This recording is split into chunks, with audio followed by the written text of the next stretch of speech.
உங்களுக்கு பாவம் இருக்கும், அது வேணா விட்டுலாம், எப்படியாவது விடுதலை ஆயிரணும் அப்படிங்கிற எண்ணமும் இருக்கும். ஆனா விட முடியாதபடி உங்களுக்குள்ள ஒரு போராட்டம் இருக்கும்.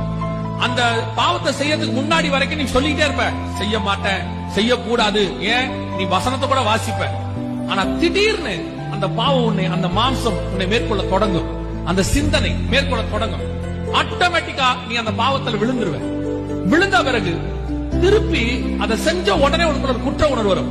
சிலர் என்ன சொல்றாங்கன்னா, நான் பாவத்தை செஞ்சுட்டேன், விழுந்துட்டேன், அவ்வளவுதான், இனி ஆண்டவர் என்ன மன்னிக்க மாட்டாரு. நான் உனக்கு ஒண்ணு சொல்றேன், நீ செஞ்ச உடனே உனக்கு இன்னும் பாவம்னு தோணுது இல்ல, அந்த தோணுகிறது இல்ல, அது உனக்கு தேவன் கொடுத்ததால தோணுது. ஆண்டவர் இன்னும் உன்னை மீட்டெடுக்கணும்னு நினைக்கிறதுனால தான் அது உனக்கு தோணுது, இல்லாவிட்டால் தோணாது. ஏன்னா பாவத்தை குறித்து கண்டித்து உணர்த்துகிறவர் பரிசுத்த ஆவியானவர் தான், வேற யாரும் உணர்த்தவே முடியாது. இப்போ உன் பலகீனத்தை கர்த்தர் அறிஞ்சிருக்கிறார். எத்தனையோ முறை வீழ்ச்சி, எத்தனையோ முறை விழுந்திருக்கிறேன், ஆனா திருப்பி தூக்கி எடுப்பார்.